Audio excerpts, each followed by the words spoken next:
2023-এর সেপ্টেম্বরে এক্সাম শেষ হওয়ার পর বহুদিন ধরে অপেক্ষা করছিলাম আবার কবে কলেজ যাব। কারণ বাড়িতে বসে থাকতে সিরিয়াসলি সে অর্থে ভালো লাগে না, আর আমরা তো ডিস্টেন্সে পড়ছি, তো সেই অর্থে খুব একটা ক্লাস হয় না, তাই বাড়িতে বসে থেকে বোর হয়ে যাচ্ছিলাম। তাই ভাবছিলাম যে আবার কবে কলেজ যাব। তো অনেক দিন পর ফাইনালি স্টাডি মেটেরিয়াল আনতে যাওয়ার একটা ডেট পড়েছে, সেই কারণেই কলেজ যাচ্ছিলাম। তো সেই ব্লগটাই তোমাদের সঙ্গে আজকে শেয়ার করব। কিন্তু কলেজটা বেকারই যাওয়া হলো, এতদিন পর গেলাম, কিন্তু যেই কারণে গেলাম সেই কাজটা কিন্তু আর হলো না। যাই হোক, সেই কাজটা না হলেও অনেক আড্ডা মজায় খুনসুটিতে তুই দিনটা ভবিষ্যতে ভালো বেশ বউ হবি রে। সুন্দর কেটেছিল। তো সেই ভ্লগই আজকে তোমাদের সঙ্গে শেয়ার করব, আশা করি তোমাদের বেশ ভালো লাগবে। আর তার সঙ্গে পুরো কলেজটাও কিন্তু ঘুরিয়ে দেখাবো, তো তোমরা দেখো, আশা করি তোমাদের খুবই ভালো লাগবে। আর এই যে এই খুনসুটি থাকবেই আমাদের দুই প্রিয় বান্ধবীর, কারণ এটা ছাড়া তো আমাদের কলেজ যাওয়াটাই অসম্পূর্ণ, তাই না? So hey everyone, welcome to my channel and welcome back to my another new vlog. আমি সুদীপা আবারও চলে এসেছি তোমাদের সামনে নতুন একটা ভ্লগ ভিডিও নিয়ে। তো আশা করি তোমরা সবাই খুব খুব ভালো আছো, আর হ্যাঁ, আমিও ভালো আছি। তবে বেশ কিছু কারণে তোমাদের সঙ্গে অনেক দিন ভ্লগ শেয়ার করা হয়নি। তো কলেজ যাব এতদিন পর, পার্ট 1 তো শেষ হয়ে গেছে, এক্সাম হয়ে গেছে, কিন্তু রেজাল্ট কিন্তু এখনও দেয়নি। যাই হোক, পার্ট 2 এর স্টাডি মেটেরিয়াল আনতে যাব, যার জন্য রেডি হচ্ছি।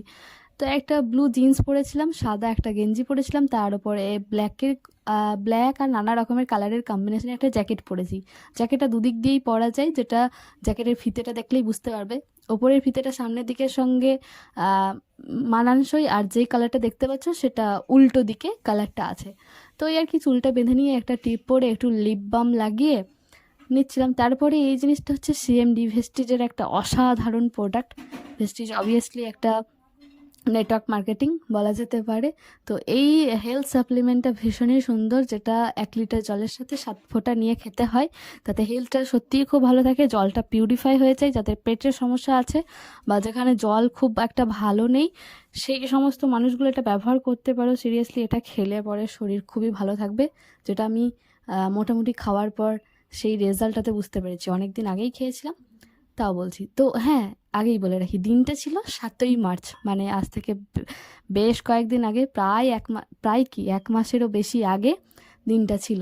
তো এই আর কি, আমি 1 লিটার জলে 7 ফোঁটা মিশিয়ে নিয়েছিলাম, যেটা আজকে আমি সারাদিন খাবো। আর এর থেকে বেশি জল নিয়ে যাওয়া আর সম্ভব হয় না, কারণ ব্যাগটা ভারী হয়ে যাবে, তাই না? তো ভীষণই সুন্দর আর কার্যকরী প্রোডাক্টটা। তো এই যে রান্নাঘরে এসে দেখি মা রান্না করছে, কারণ আমি কলেজ গেলে মায়ের আর বাবার দুজনেরই মাথা খারাপ হয়ে যায়, তাদের তোড়জোড় শুরু হয়। মা রান্না নিয়ে মাথা খারাপ করে যে কি রান্না করব, কি করব না করবো, আর বাবা যে কতক্ষণে টোটোতে চাপিয়ে দেবো, ঠিকঠাক পৌঁছা দেবো, এরকমই ব্যাপার। তো বেশি কিছুই না, আমি আলু পোস্ত আর আলু সেদ্ধ ভাত খেয়েই যাচ্ছি। মায়ের পক্ষে ওইটুকুই সম্ভব হয়েছিল, কারণ আমি অনেক তাড়াতাড়ি বেরিয়েছিলাম, 9টারও আগে। তো মা আমাকে প্রতিদিনের মতোই আজকেও আবার পৌঁছে দিতে যাচ্ছিল। যে টোটো আসছে কিনা মা বাড়ির গেট অব্দি এগিয়েই দেয়। মাকে বলি যে আর আসতে হবে না, তবুও মা যায়, মারা তো এমনই হয়, তাই না? তো মাকে বললাম আর আসতে হবে না। আর এদিকে মোড়ের মাথায় দেখছি বাবা দাঁড়িয়ে আছে, টোটো আসছে কিনা, কোন টোটো আসছে সেই টোটোতে চাপানোর জন্য। বাবারাও এমনই হয়, বাবা মায়ের চিন্তা শেষ নাই। তাই একটা টোটো পেয়েছিলাম, সেটাতেই চাপলাম, কিন্তু চেপেও কোনো লাভ হলো না। অর্ধেকটা রাস্তা আসার পরেই দেখি ওই টোটোওয়ালার যে আরও একটা প্যাসেঞ্জার ছিল, সে মাঝ রাস্তায় দাঁড়িয়ে ব্যাংক থেকে টাকা তুলছে। তো কতক্ষণে সময় সাপেক্ষ ব্যাপার, আর আমার যেতেও হয় অনেকক্ষণ ধরে, 1-1.5 ঘন্টা লাগে প্রায়। এখন রাস্তা এত খারাপ থাকে, তো কি আর করব, রাস্তায় দাঁড়িয়ে দাঁড়িয়ে আর পাচ্ছিলাম না। ওর জন্য বাপি এসছিল, মানে বাপিও তো পরে সাইকেল নিয়ে আসছিল, ওর জন্য বাপির সঙ্গে আবার চেপে আসতে হলো, মানে আমার টোটোতে চাপা বেকারি। আর বাস স্ট্যান্ডে গিয়ে একটা বোন আমাকে সাইকেলটা ধরতে দিয়েছিল, যে দিদি ধরো, সাইকেলটা আমার স্ট্যান্ড হচ্ছে না, ছেড়ে দিলেই পড়ে যাচ্ছে, ওই আর কি ছিলাম। তো যাই হোক, এরকমভাবে শুরুটাই এত বাজেভাবে শুরু হলো। তারপর পৌঁছে গেছি সিউড়ি অনেকক্ষণ পরে। আর এই জায়গাটা হচ্ছে খুব সুন্দর, মানে এই মন্দিরটা দেখলেই মন ভরে যায়। তো আর কি, চলে আসছিলাম বেশ সুন্দর রাস্তা ক্রস করতে করতে। আর এই সেই রাস্তা, যেখানটা দিয়ে পেরোলে বা যে জায়গাটা দিয়ে পেরোলে আমার বুকের ভেতরটা এখনও মোচড় দিয়ে ওঠে। যারা আমার পুরোনো ভিউয়ার্স তারা জানো যে কেন আমার এই কষ্টটা এখনও হয়, মনের মধ্যে দাগ কেটে গেছে। তারপর বাস থেকে নেমে আমি একাই হেঁটে হেঁটে যাচ্ছিলাম কলেজের রাস্তা দিয়ে, কারণ অনেকে এসে পৌঁছায়নি। আমি অনেক তাড়াতাড়ি চলে গেছিলাম, অনেক তাড়াতাড়ি বলতে 11টার সময় গেছিলাম। আর প্রিয়া, সে তো আসেনি, সে আজকে অন্যভাবে আসবে। আর দোকানে দেখছি এত সুন্দর সুন্দর জামা নামানো রয়েছে, সামনেই চৈত্র সেল, মানে তার কয়েকদিন পর থেকেই চৈত্র সেল শুরু হতো। তো সেই চৈত্র সেলের জন্যই হয়তো এত সুন্দর সুন্দর জামা চারিদিকে। তো একা একাই যাচ্ছিলাম। প্রিয়া তো আসছে, আর বাকিদের খবর জানি না, আমাকে কেউ ফোন করেনি, আমিও আর কাউকে ওই জন্য ফোন করিনি। তো যাই হোক, একা একাই যাচ্ছিলাম, কিন্তু একা একা যেতে আমার খুব একটা ভালো লাগে না, কারণ আমি বেশিরভাগ সময় যতবারই গেছি একা নয়, সবার সাথেই গেছি, তাই একা একা ঠিক পছন্দ হয় না, আর একা একা গেলে রাস্তাও শেষ হয় না মনে হয়। তো যাই হোক, একা একাই হাঁটছিলাম, হাঁটতে হাঁটতেই এক বান্ধবীর ফোন আসে। সে বলছে, কোথায় রে তুই? সে হচ্ছে এই যে প্রিয়াঙ্কা। তো যাই হোক, ও বললো, তারপর আমি কাছে পিঠেই ছিলাম বলে দাঁড়িয়ে গেলাম, একসঙ্গেই দুজনে মিলে যাচ্ছিলাম। আর আমাদের কলেজটা ঢোকার কিছুটা আগে একটা বাজার পড়ে, সবজি বাজার, যেটা প্রতিদিনই বসে, সেই বাজারটা পেরিয়েই তখন যাচ্ছিলাম। তো আমরা এই যে তিনজন মিলে আর কি একসঙ্গে যাচ্ছিলাম, অদিতি দি, প্রিয়াঙ্কা আর আমি কলেজের পথে যাচ্ছি। তো খুবই এক্সাইটেড, অনেকদিন পর কলেজ যাওয়ার। কলেজটা আমার ভীষণই ভালো লাগে, কারণ যারা আমার আগের ভ্লগ দেখেছো কলেজ নিয়ে, তারা খুব ভালো করে জানো আমাদের কলেজটা এত সুন্দর নিরিবিলি পরিবেশে আর একদম সবুজে ঘেরা প্রাকৃতিক পরিবেশে। দেখো, পুরো কলেজটাই আজকে ঘুরে দেখাবো। দেখো, প্রথমে এটা গ্যারেজ, ঢোকার মুখটা দেখলে ভীষণ সুন্দর, মানে ভীষণ সুন্দর। বাঁ দিকে এটা ছাত্র সংসদ, একটা রুম আছে। সামনে এগোলে এই যে বিশাল একটা পুকুর আছে, এখানে রাজহাঁসও চড়ে, সবসময় থাকে না, মাঝে মধ্যে দেখা মেলে এদের।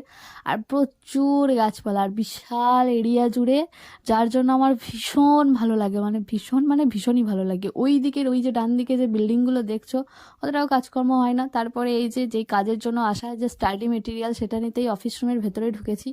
তো এই যে যিনি স্টাডি মেটেরিয়াল দিচ্ছিলেন, অদিতিকে দেওয়ার পর আমি আর প্রিয়াঙ্কা সাইন করলাম, কিন্তু আমাদেরকে বললো যে একটু বাইরে গিয়ে বসো, তো আমাদেরকে একটু পর ডেকে নিচ্ছি, আমাদের একটা কাজ আছে। তো কি আর করা, যথারীতি বাইরে এসে বসলাম। কিন্তু আমি আমাদের যেদিকটা ক্লাস হতো পার্ট 1-এ, সেদিক থেকে ঘুরে এসে এই যে আবার তোমাদেরকে পুরোটা জুড়ে দেখাচ্ছি। কয়েকজন এক দুজন এসছে, বেশিরভাগ জনই আসেনি। আর এখানটাতে খুব সম্ভবত সরস্বতী পুজো হয়, খুব সুন্দর একটা আলপনা দেওয়া আছে। আর এই যে ভিতরে নানা রকমের ক্লাসরুম। এবার ভিতরটা গিয়ে আমি পুরোটা দেখাবো ভাবছিলাম, কিন্তু দেখছি যে এক্সাম চলছে, যখন গ্র্যাজুয়েশনের এক্সাম চলছিল, যার জন্য আমি ভিতরে যেতে পারিনি। এই যে সবাই চলে এসছে, আর এতগুলো মেয়ের মাঝে যে একমাত্র ছেলে হচ্ছে অমিত। সবাই মিলে গাছতলায় বসে বসে গল্প করছি, কারণ স্যার আমাদেরকে বলেছিল যে তোমাদেরকে পরে ডেকে নেব।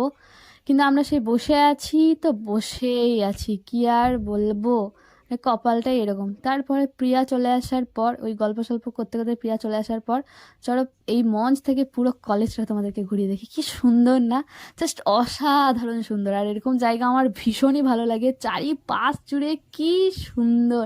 এটা একটা মঞ্চ, যে প্রোগ্রামগুলো হয় সেটা এই মঞ্চ থেকেই হয়। তারপরে এই যে দেখো, দুজন বান্ধবী মিলে পায়ে পা লাগিয়ে খুনসুটি করছিলাম, আমি আর প্রিয়া মিলে। এটাই আমাদের কাজ, আর কোনো কাজ নেই আমাদের। লোকেদের বলতে শুনেছি মেয়েরাই নাকি মেয়েদের শত্রু। কই, তুই তো কোনোদিন আমার ক্ষতি চাসনি। এরকম খুনসুটি মজা না করলে আমাদের কলেজ যাওয়াটাই অসম্পূর্ণ থেকে যায়। আর দুজনের কতদিন পর দেখা, একটু মজা করবো না তা কি হয়? এই দেখো, ছবি তুলছিলাম ভেবে আমাকে মেরে দিল। আমি ওকে মেরেছি, কিন্তু আমি ওকে বেশি মারি না, ওই আমাকে বেশি মারে, কি আর করব। তো তারপর বসে থেকে থেকে আমার খিদেও পেয়েছিল, আর ওষুধ খেতে হতো, যার কারণে আমি এই যে বারবন বিস্কুটটা, মানে মাই আমাকে ভরে দিয়েছিল, তো সেটাই আর কি খাচ্ছিলাম। ওকে বললাম খাবি, বললো না। ওই মঞ্চটাতেই আমরা বসেছিলাম, সবার থেকে একটু আলাদা হয়ে। আমাদের কিছু আর কি পার্সোনাল টক ছিল। তারপর এসে দেখি এই যে সবাই গল্প করছে, আর সবাই বিরক্ত হচ্ছে, কারণ স্যার না আমাদেরকে একটু পর ডাকবো বলে ডিএম অফিস চলে গেছে, আর সেখান থেকে কখন আসবে কেউ জানে না। ইনিও ভাবছিল যে আমি ছবি তুলবো, তাই পোস্ট দিচ্ছিল, কিন্তু আসলে তা নয়। সবাই মিলে বেশ আড্ডা মজায় দিনটা খুব ভালো কেটেছিল। তবে যে কারণে গেছিলাম সেই কারণটা আর ফুলফিল হয়নি। খুবই রাগ উঠেছিল যে আমরা গেলাম স্টাডি মেটেরিয়াল আনতে, এত দূর থেকে এত কষ্ট করে, আর আমাদের ম্যাক্সিমাম জনে যেতে আসতে 150-200 টাকা খরচা হয়। চারটিখানি কথা বলো, প্রতিদিন তো যাওয়া সম্ভব নয়। তো স্যার আমাদেরকে রেখে দিয়ে এরকম করে ডিএম অফিসে চলে গেছিলো, কি আর বলবো। তো এই যে এই ওষুধটা খেতে হতো, কিছুদিন আগেই রক্ত দেখিয়েছিলাম কলকাতায়, তো যার জন্য এই ওষুধটা খেতে হতো। সেই ভ্লগটাও পরের একটা ভ্লগে দেব, সেটা তোমাদের সঙ্গে শেয়ার করা হয়নি, আমার মায়ের প্রথম কলকাতা যাওয়ার এক্সপিরিয়েন্স। যাই হোক, তো বসে থাকতে থাকতে দেখলাম যারা এক্সাম দিচ্ছিল 3 ঘন্টা পর, তারাও এক্সাম দিয়ে বেরিয়ে গেল গ্র্যাজুয়েশনের। আজকে আমি প্রথমবার এত স্টুডেন্ট একসঙ্গে দেখলাম এই কলেজে, কারণ আমাদের তো রবিবার কলেজ হয়, মানে ক্লাস হয়। তো সেই দিন তো কারোর দেখা পাওয়া যায় না, শুধু এই ডিস্টেন্সের ডিপার্টমেন্টের ছেলে মেয়েদের ছাড়া।